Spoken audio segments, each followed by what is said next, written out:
Wewe ndume wewe na kuongelesha wewe. Usiwe ongea ukweli. Penye uongo inaweza fanya vizuri sana. Wadau, najua mmetungoja sana lakini Mungu amefanya ile kitu. Leo tuko ndani ya nyumba. Episode ni 1 man to man. It's a talk. Wewe kijana, wewe mwanaume. Wewe ndo tunataka kuongelesha leo. Rafiki yangu.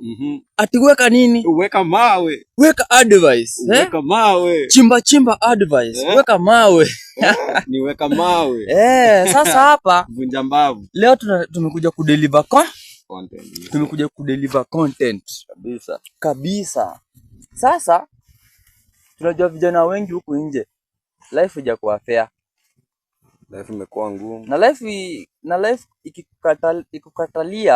ikikataa we need to change tactics. Ama namna gani? Ni hivyo bro. It's a man to man episode 1. I'm Kaptolo, your advocate, chief advocate,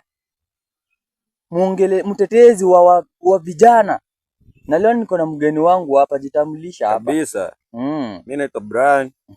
Alafu niko na Kaptolo hapa. Brayo. Kwa leo nataka tuongelee vitu 3. Unajua wanaume wengi hawapendi kuambia ukweli. Sasa leo ni date 14, si ndio? Ndio. Wanasema ni Valentine's Day. I had an idea. Kitu ya kwanza kama mwanaume, na hivi ndio tumeanza show. You owe no woman a good life. Na kuongelesha wewe kijana, you owe no woman a good life. Build yourself first before uende kwa the other side of the world. Jijenge. Kama mwanaume jijenge. Ati saa demo anakuambia sijui anakupressure, anakuambia babe, ati hii Valentine's kau atuendi Mombasa. Hata niacha. Tunaachana. Ati babes, mimi kawezi ni bea luku. Unitumie ka pesa Kenya ni wani mzazi wake. Hapana. Unajua kitu mbaya, kitu inaweza ni boko hii life. Ni kuchukua responsibility ya mzazi. Alafu unaekea mtu mwingine. Hapo una expect sasa yeye ndo anafaa kukuchunga. Hiyo ni kitu mbaya. Kitu ya pili, never say the truth where a lie can do better. Kabisa. Sijui kama unanielewa. Unajua Brayo, siku nyingine hapo tulikuwa tumedakwa na masansi. Mimi before naweka ni mwanaume unafaa kusoma the 48 powers of law zake Robert. Hapo unafaa kuelewa kama mwanaume unafaa kufanya nini na vitu zenye ufai kufanya, si ndio?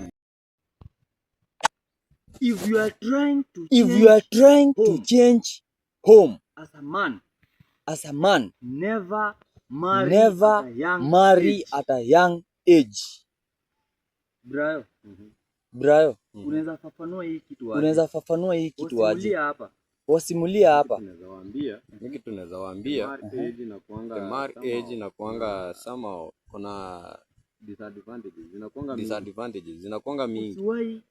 Usiwahi oa ukiwa na miaka kidogo hata young age 21, 22, 23, 24, 25. As a man, mimi nakwambia ukweli. The more you grow old, the more unakuwa mtu wa dhamana. The more wanawake wengi watakuchase out. The more unaongeza value. As a man, usiwahi oa mapema. Umeoa mapema hata young age. Mtoto anataka pampers. Anataka yogurt.